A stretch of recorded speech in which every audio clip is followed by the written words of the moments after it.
Inen Digicast Negros 10. Ang top 10 nga balita sa Negros Island region ang amon idulong sa inyo. Kagyari na top story subong adlaw, October 16. Mga nagagamit sang religious item sa pagpangbudol-budol sa downtown nasikop sang PNP. Mayor Albi Benitez nag-anunsyo nga wala na sang signal jamming sa Mascara Festival. Staff kag personnel sang DOH NIR plastado na. Mental facility mangin prioridad nila.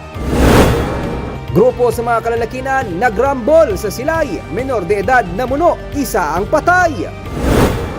Kag sa good vibes, aton kadtuan ang mga malapit nga lalagawan nga dalaan sang bisita sini nga Mascara Festival. Initanan sa Digicast Negros 10.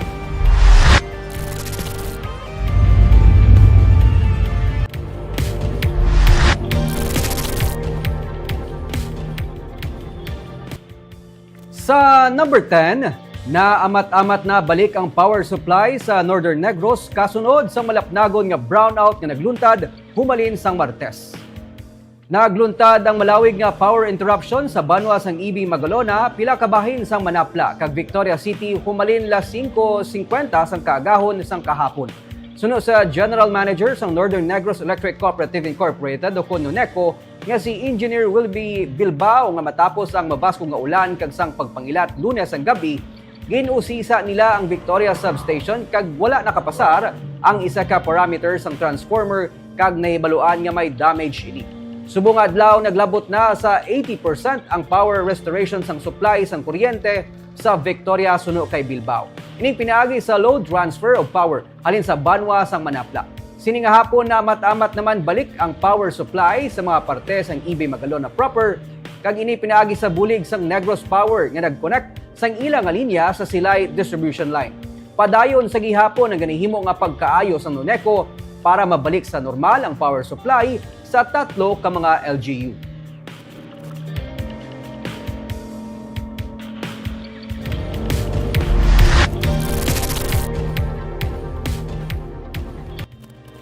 Sa number 9, syudad sang Bago ang liwat nga nakasulod sa top 100 green destinations. Sa tatlo kasunod-sunod nga tuig ang syudad sang Bago ang nalakip sa top 100 green destination stories list. Isa ka international nga platform nga nagakilala sa mga inspirational initiatives para sa sustainable tourism development. Ining gin-announce sa unveiling ceremony nga ginpatigayon online sa tuong October 15, Martes nga adlaw. Ang Regenerative Agritourism, Cultivating a Sustainable Future for Bago City nga istorya among nalakip sa top 100 green destinations list sini nga tuig para sa Environment and Climate category suno sa Bago City Tourism Affairs Office sandigman sa nakasaad sa The City Bridge. Ang istorya suno sa talatapan ang may kaangtanan sa kung paano nakabulig ang climate positive tourism sa economic recovery kag community empowerment.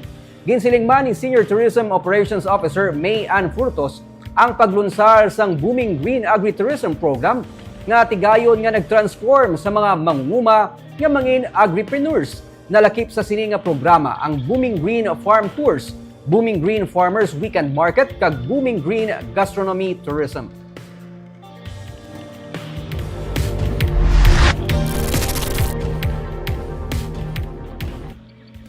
Sa number 8, pagpalawig sang truck ban ng igapatuman humalin Oktubre 18 kag pati na sa weekend. Humalin las 4 sang hapon hasta las 8 sang gabi ang ginapatuman karon nga truck ban. Pero palawigon ini sa Bacolod Traffic Authority Office halin sa las 4 sang hapon hasta na las 2 sang kaagahon. Magasugod ini Oktubre 18 dungan sa Sari Sari Store and Mas Caravan Concert sang Pure Gold sa Bacolod City Government Center kung diin magaperform ang grupo nga SB19, si Scus Takli kag Flo G nga mga rappers. Nagapati si Bitaw Deputy Jose Antonio Robelio nga mas pagadagsaon sa mga tumalanaw ang BCGC kag posible magutok ang lakat sang trapiko sa Circumferential Road amuman nga kinahanglan mapatuman ang truck ban. Ipatuman ang truck ban sa muman nga inoras kada weekend karon nga Mascara Festival.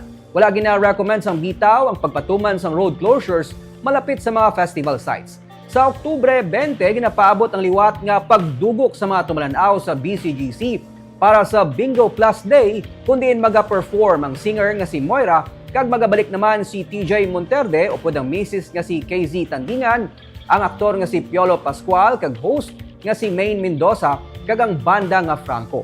Sini nga hapon magasapol ang Interagency Committee agod mas mahandaan kag masiguro ang peace and order para sa nagailapit nga mga kahiwatan.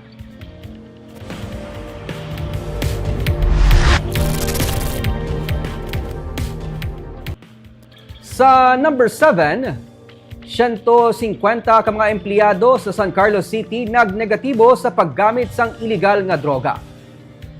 Sunog kay San Carlos City Mayor Renato Gustilo, base sa resulta sa ginpatigan nga drug test sa mga 150 ka mga job order kag regular nga mga empleyado sang Agriculture Office sang syudad, wala sang may nagpositibo sa paggamit sang illegal nga droga.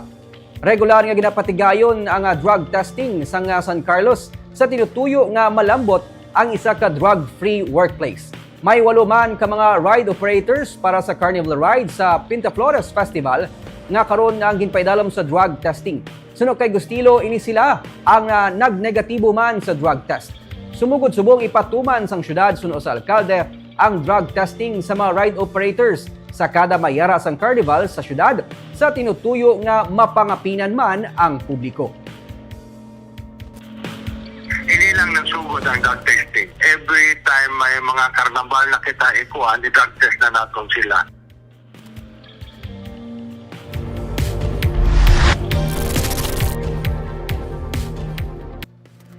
Sa number 6, nagagwa sa investigasyon sang PNP nga pagpangawat ang motibo sa pagpatay sa driver sang truck kag iya kaupod nga nasapwan sa Talisay kag La Carlota City sang nagligad nga semana.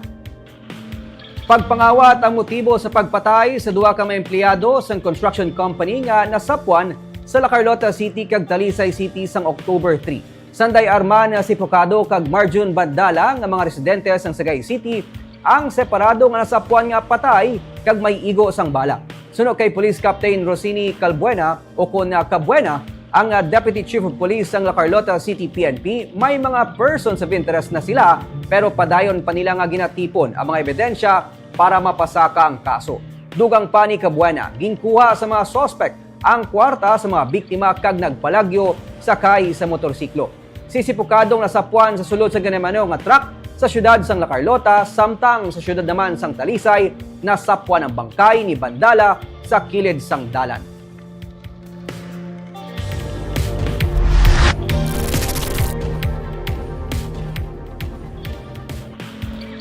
Sa number 5, grupo sa mga kalalakian nagrambol sa Silay. Menor de edad na muno, isa ang patay.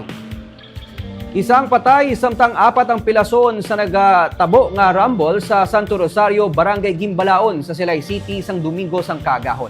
Ang napatay ginkilala kay Jake Sombria, 23 anyos, kag 4 naman ang pilason, lakip ng 15 kag 16 anyos. Samtang ang suspect sa pagpamuno, isa ka 17 anyos nga lalaki nga may 6 ka mga kaupdanan, lakip na mga menor de edad.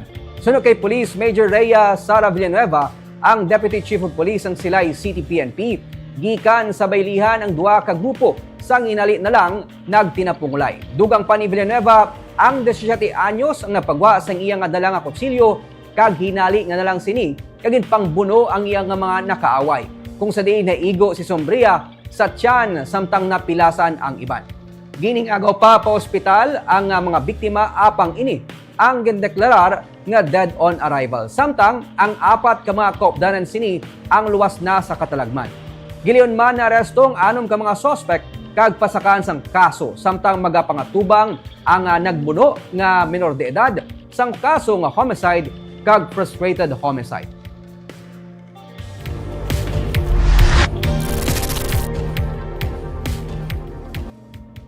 Sa number 4, Basiwa Prime Water ang nagpasalig na nga makakas ang pipeline sa Basiwa sa Taytay sa Mansilingan sa katapusan sang Nobyembre 30.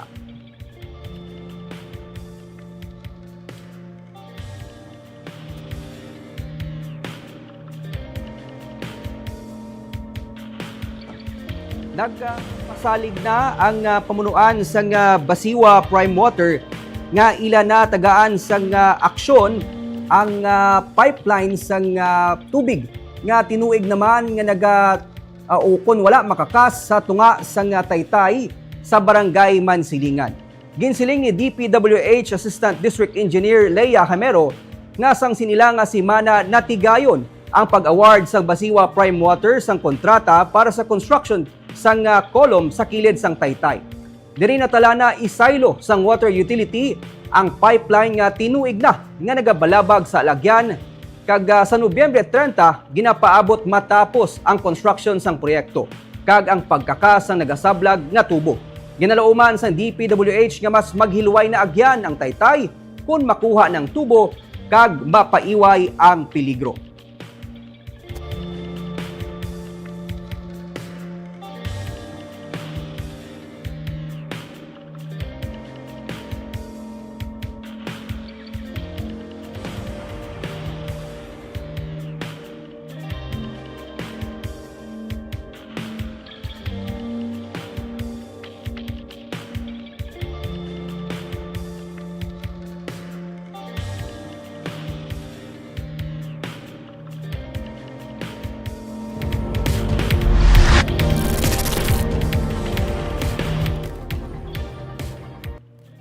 Sa number 3, Mayor Albi Benitez nagpahayag nga wala na sang signal jamming sa Mascara Festival.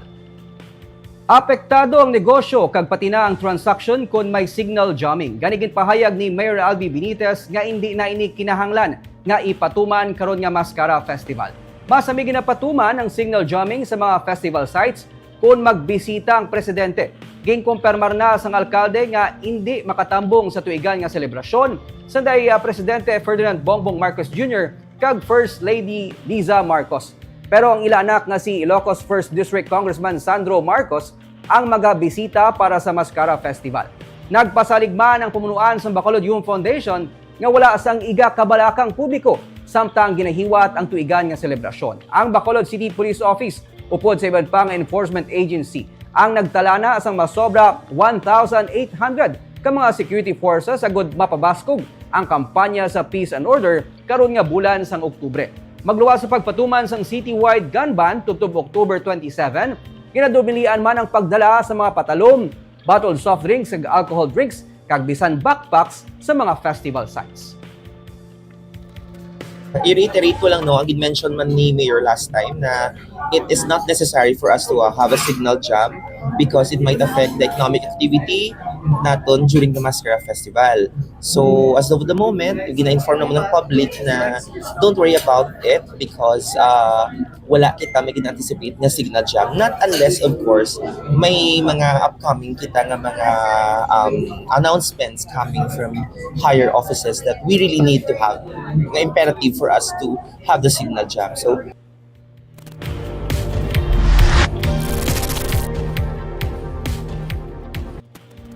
sa number 2, isa ka consultation meeting may kangtanan sa pagpatuman sang NIR Act ang ginpatigan kahapon sa tunga sa mga opisyales sang Department of Health tungkol kay Negros Occidental Governor Eugenio Jose Lacson. Sunod kay Undersecretary Mary Ann Maestral sang DOH na plastar na ang personnel para sa DOH NIR kag ini ang naghulat na lamang sang lagda ni DOH Secretary Teodoro Herbosa. Isa sa mga ginalantaw nga palaabuton nga proyekto sang DOH NIR among mental facility labi na nga wala sang kasubo nga pasilidad sa probinsya. Isa man ini sa gintalakay kag magabulig pangita ang probinsya sang duta para diri suno kay Maestral. Bungod may available man nga iban nga resources para diri ang DOH. Ang DOH NIR nga talatapan ang yara sa Negros Oriental pero may talaptapan man nga ginhatag ang Negros Occidental kag Bacolod para sa ila suno kay Maestral. Yara man sa pagsinapol ang mga tiglawas kag key officials ng DOH sa Management Support Cluster kag Administrative and Management Services. Upod si Regional Director Razel Nika Hao. Amo ng dream nga may mental hospital ang Negros Occidental. So we're trying to coordinate with the province. Kahit the DOH has the money and the capacity to build and run such facility pero wala kami duta. So depende kay mangita si Gob sang lugar na kung diin pwede nato ni ano. And then of course, nagpasalamat kami kay naghatag siya sang office space for us dira sa Negros Residences.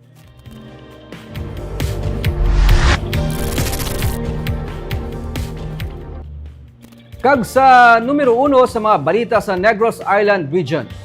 Mga nagabaligya sang religious items sa Dalan Katuslao ang ginareklamo sang pila ka mga netizen bangod ginaligar, nagapang budol-budol. Kaina, pila sa mga vendors ang ginpangsikop sang kapulisan. Yari ang report. Daw ordinaryo lang ang nagabaligya sa mga scapular kag prayer cards ining pila ka mga Tagalog speaking nga pangayaw nga vendors sa kilid sang Gatuslao Street. Pero pila ka mga netizens nang nagreklamo bangod sang ilang nga modus. Istorya sang pila ka mga tagreklamo. Ginadawaan lang sila sang religious items kabaylo sang donasyon. Ang dumdum pa nila libre. Pero hindi mo basta lang maindian o kung iuli ang ila produkto, bangod piliton ka na nila nga bayaran ng items nga yara sa kamot mo. Ganun kayo, mas lang duwag ito no, okay? Bako hindi ito nga ano lang, bako kayo why not quite. Kung bagay pilit kanila nga baklan. Oo, 100 ka na? 100, ganun kayo, bako 50 na akong kwenta. Tapos, sige natag na lang nila simo. Oo, mula kayong balik ko sila, yung sabi natin, ang bawal kung ibalik. Okay, yan, ako sang ginoo ko. Istorya pa sa mga biyan nga ginhingadlan nga si Gina kag Fe. Nagdumdum sila nga bangod donasyon lang ang ginapangayo. Naghatag sila sang 18 pesos kag 5 ka pesos. Gani nakibot sila sang ginsukot na sila sang tig 50 pesos. Siyempre, mas mayo kaya nga maano na lang din sila kaya ang ilang balila donation. Pero ang natabo, pagdaho mo sang ilang bracelet, kung ano, okay mo na tani, kay amo na ano yan, party sa Ginoo. Pero kaso lang, ang pagdaho mo na nga na si mo kamot, mambasa dahil niya 50 pesos. May sukot na. May sukot na. Diba, lidog yung baligya yan, di na naiya siling libre ang donation. Di kung donation na ginatawag yan, hindi ka na magpili, di saan pila lang ang ihatag si mo. Natungod sa mga reklamo sa social media, gilayon nga nangusisa ang katapo sang Police Station 1. Sa makumpirmar nga wala sang permit ang mga vendors, gilayon nga ginpangsikop kag ginimbestigaran ang mga vendors. Wala na, paalisin namin kayo dito. Or either ipakulong namin kayo. Dalawa lang option. Either maalis kayo dito or ipakulong namin kayo. Nanindugan ang mga vendors nga wala sila nagapang-into kag nagkadto sila sa Bacolod para bisan paano makanegosyo karon nga Mascara Festival. Ginako ni Helen Millares nga taga Cavite nga may kaupdanan sila nga mahimo nagapang-scam para lang makabenta. Rason nga nagakaumid sila. Ang ilang nga mga produkto ang ilang ginabaligya kag wala ini ginapanagtag kabaylo sang donasyon. Benta talaga to. Hindi donation, yun yung sabi eh. Oh, hindi, binibenta ko talaga. Ito nga ang mga benta ko sir, oh. Iba naman po yung scam na sinasabi. Oo. Kasi ito talaga, may puhunan naman po sir eh. Ito. Tapos hindi kayo namimilit ng ano. Pag-ayaw. Kasi hindi mo pwedeng piliting sir pag-ayaw. So posible yung mga kasamahan nyo yun. Ginahulat na lang karon sang kapulisan ang formal nga reklamo batok sa mga vendors nga ila nagin paandaman nga kasuhan kag pangdakpon kung magpadayon sa pagpang-scam. Nico Delfin para sa DigiCast Negros.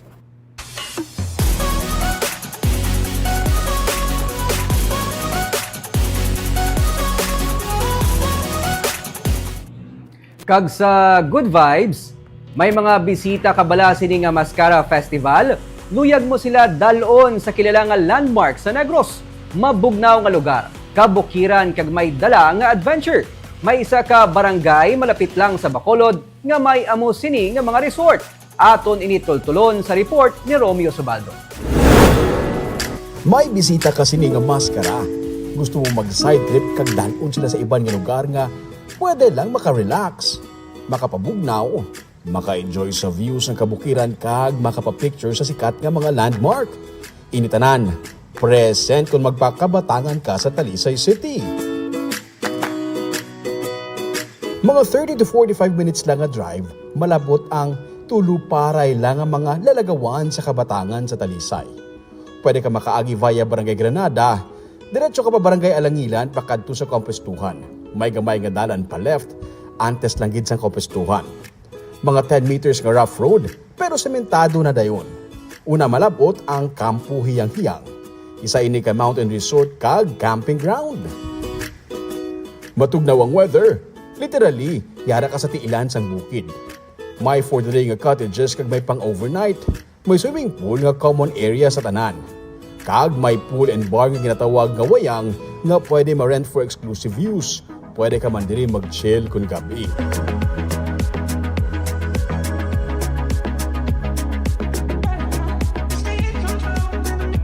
Sa dalom lang sang hiyang-hiyang ang Almadria Highland Resorts. Sa higad lang inisang dalan. Pwede maka-trekking pakadto sa suba. Pwede man mag-swimming sa swimming pool. Malatagaytay ang field sa lugar bangod sang nagaidas nga pine trees. May mga for the day nga cottages kag may dalago nga mga rooms for overnight. May kaugalingon man sila nga resto. Matugnaw man diri kag nagaatubang man sa kabukiran. Kung gusto niya magkape-kape kag magkaon, pero ara sa bukid, sa unahan sa Almadria, ara naman ang Selum Cafe. Nagapangape ka lang, kag nagakaon samtang ginaatubang ang ini nga views ng kabukiran. Matugnaw, malinong, matawhay, makarelax makadali, gikan sa sinakuay sa Mascara Festival sa Bacolod City. Sa idalong pagidsang Selum, ang ini nga slide sa opening billboard sa tripping ni Roming. Diri lang ini. Diri ini ginshoot sa slip and slide sa Guerrero Farm and Nature Park. Ang ini nga lugar pwede pang senior citizen, pwede pang kabataan. All ages pwede mag-enjoy diri. Makaslide ang kids or makaswimming. Ang slip and slide pang weekend lang ha. May cacti farm, kag may madamo pagid nga mga tanom, kag mga puno sang kahoy nga pwede ma-enjoy sang mga may edad na. May matahuman sila nga view sa kabukiran sa Northern Negros.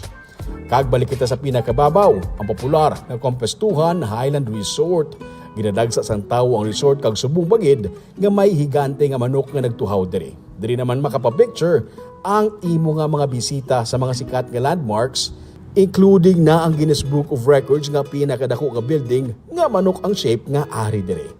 Pero more than chicken, kadamo sang kalingawan diri ang mga kabataan pati na ang kids at heart. Imagine na bala, initanan sa isa lang ka barangay, sa Barangay Kabatangan sa Talisay City.